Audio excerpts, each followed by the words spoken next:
Hi friend, मेरी सुबह की शुरुआत हो गई है। मैं नहा चुकी हूँ। नहा के मैं जाऊँगी भगवान जी की पूजा करने और पूरा दिन और रात मैं निर्जल व्रत रखूँगी तीज का। और फिर अब शाम को मेरी पूजा होगी, जो कि अब मैं कर रही हूँ शाम की पूजा। भगवान जी की पूजा और कथा कैसे करते हैं, लीजिए आपको भी बताती हूँ। हरतालिका व्रत कथा सुनी, जो इस तरह है। जिसके दिव्य वेश, रास व मंदिर के पुष्प की माला शोभा देती, जिस भगवान चंद्रशेखर के कंठ में मुंडों की माला ये पड़ी हुई, जो माता पार्वती दिव्य वस्त्रों से दिगंबर वेश धारण किए हैं, उन दोनों भगवती तथा शंकर को नमस्कार करता हूँ। कैलाश पर्वत के शिखर पर माता पार्वती ने महादेव से पूछा, हे महेश्वर, अब आप हमसे गुप्त से गुप्त वार्ता कहिए, जो सबके लिए धर्मों से सरल हो अथवा महान फल देने वाली हो। हे नाथ, अब आप हमसे भली भांति प्रसन्न होकर आप मेरे सम्मुख प्रकट कीजिए। हे नाथ, आप यदि मान्य और अंत रहित हैं, आपकी माया का कोई पार नहीं है। अब हम आपको किस प्रकार से प्राप्त करें और कौन कौन से दान पुण्य फल से आप हमें वर के रूप में मिलेंगे। तब महादेव जी बोले, हे देवी सुनो, मैं उस व्रत को कहता हूँ जो परम गुप्त है, मेरा सर्वस्व है। जैसे तारागणों में चंद्रमा, ग्रहों में सूर्य, वर्णों में ब्राह्मण और देवताओं में गंगा, पुराणों में महाभारत, वेदों में साम, इंद्रियों में मन श्रेष्ठ है, वैसे पुराण वेद में इसका वर्णन आया है, जिसके प्रभाव से तुमको मेरा आसन प्राप्त हुआ है। हे प्रिय, यही मैं तुमसे वर्णन करता हूँ। अब सुनो, भादो मास के शुक्ल पक्ष को हस्त नक्षत्र तृतीया तीज के दिन इस व्रत का अनुष्ठान करने से सब पापों का नाश हो जाता है। हे देवी सुनो, तुमने पहले हिमालय पर्वत पर इस व्रत को किया था, जो मैं सुनाता हूँ। पार्वती जी बोली, प्रभु, इस व्रत को मैंने किस लिए किया था, वह सुनने की इच्छा है, सो कहिए। शंकर जी बोले, आर्यावर्त में हिमाचल नामक एक पर्वत है, जहाँ अनेक प्रकार की भूमि अनेक प्रकार के वृक्ष से सुशोभित है, जिन पर अनेक प्रकार के पक्षीगण रहते हैं, अनेक प्रकार के मृग आदि जहाँ विचरण करते हैं, जहाँ देवता गंधर्वों सहित किन्नर आदि सिद्ध जन रहते हैं।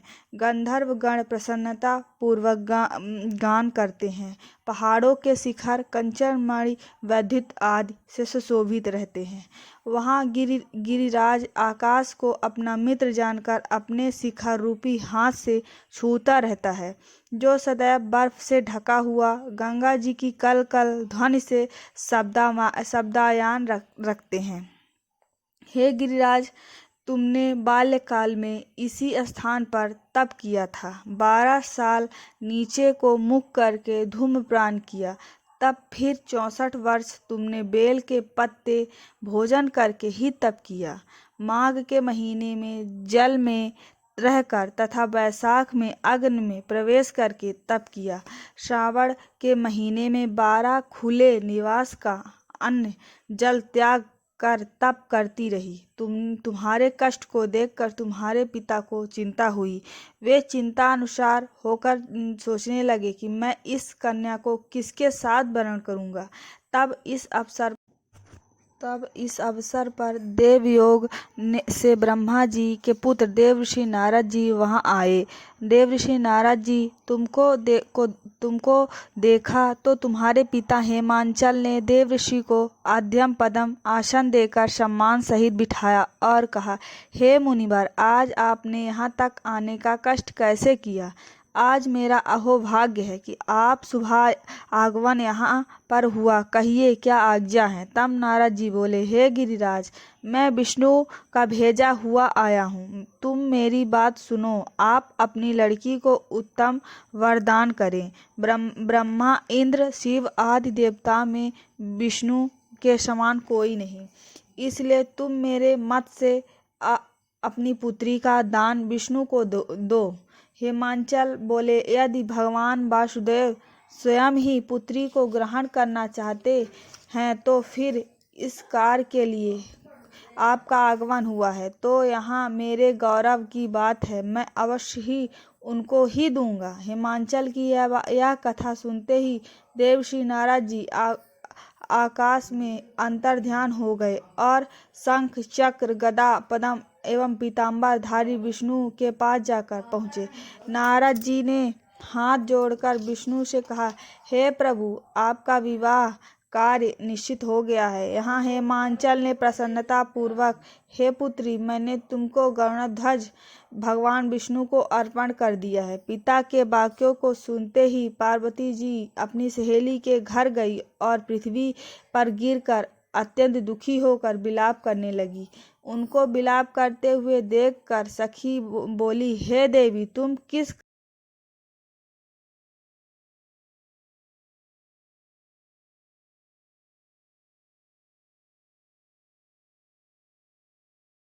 किस कारण से दुखी पाती हो, मुझे बताओ, मैं अवश्य ही तुम्हारी इच्छा पूर्ण करूंगी।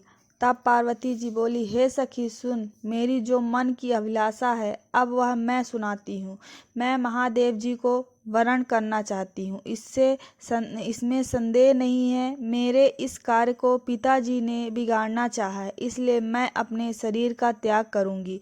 तब पार्वती के इन वचनों को सुनकर सखी ने कहा, हे देवी, जिस वन को पिताजी ने देखा न हो तुम वहां चली जाओ। पार्वती जी तुम उस अपनी सखी का यह वचन सुनकर ऐसे वन को चली गई।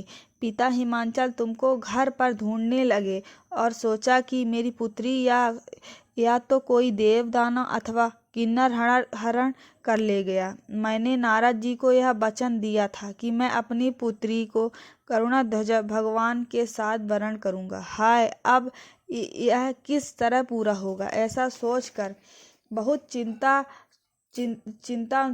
चिंतातुर हो मूर्छित हो गए। तब सब लोग हाहाकार करते हुए दौड़े।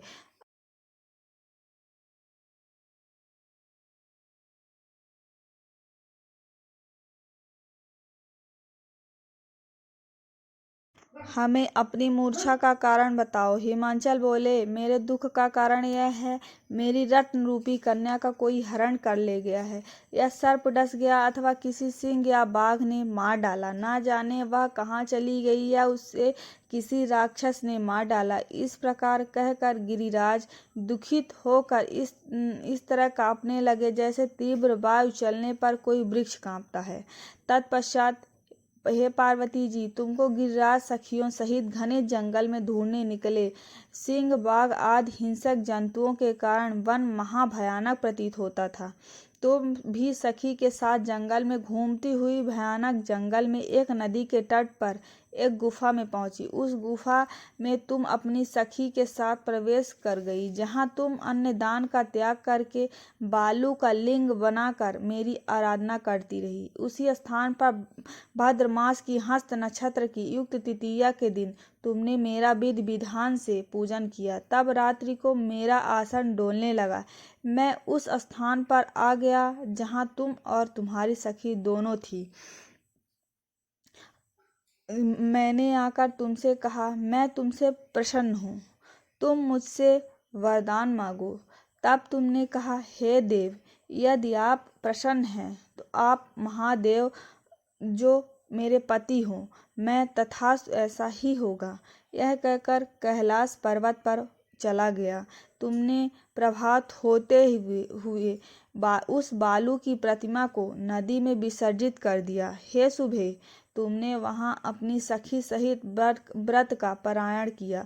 इतने में हिमबाम भी तुम्हें ढूंढते हुए उसी वन में पहुंच गए।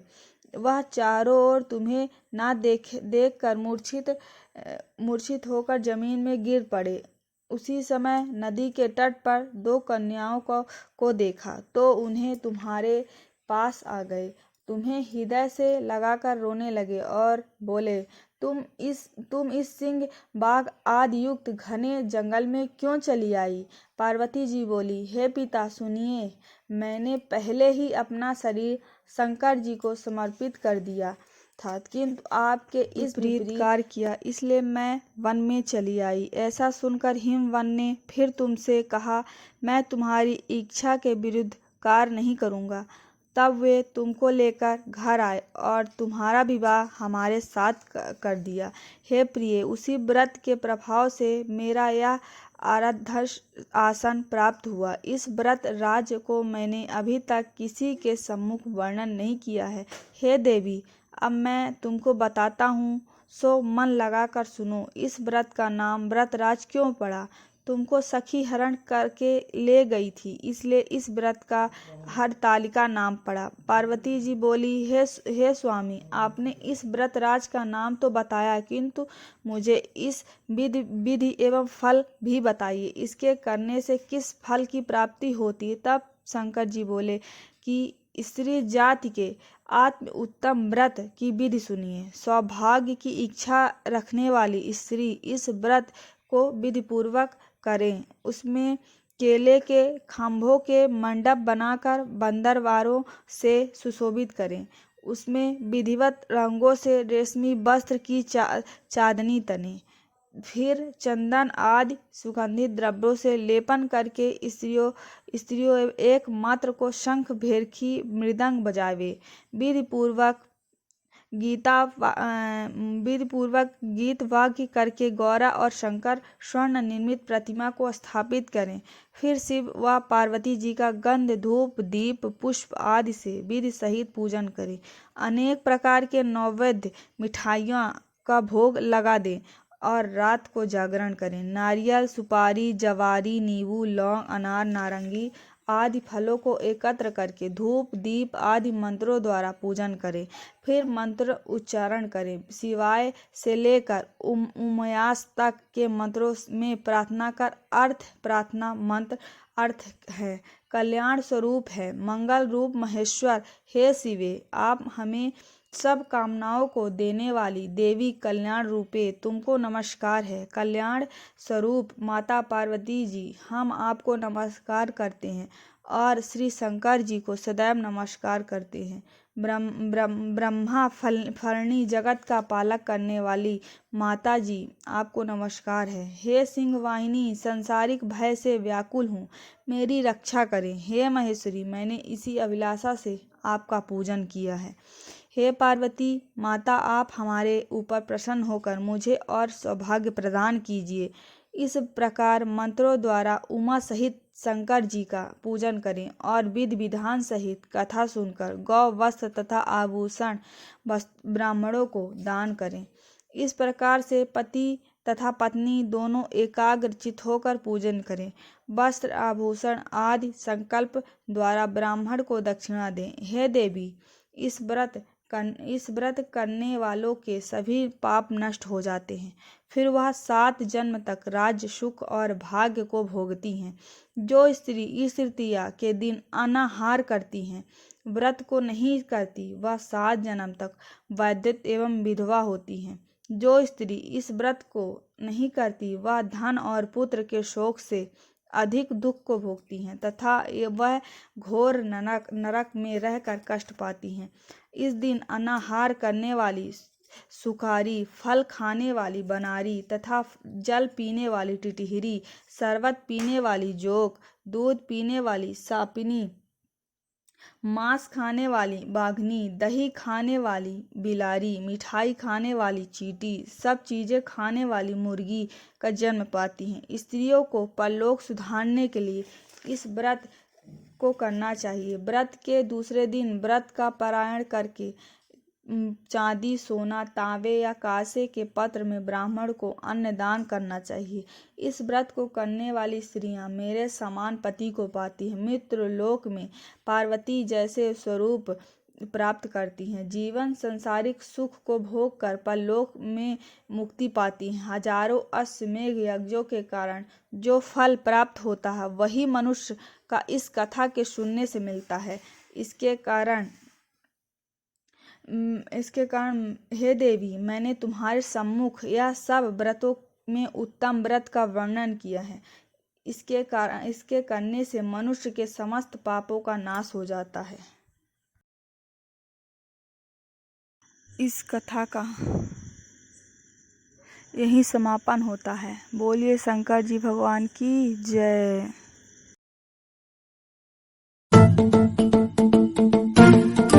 जटाकटाह सम्भ्रमभ्रमन्निधिं प्रत्यञ्जलिर्विलोलवीचि वल्लरी विराजमानमूर्धनि धगद्धगद्धगज्ज्वलल्ललाटभट्टभावके किशोरचन्द्रशेखरे रतिप्रदक्षिणम् मम।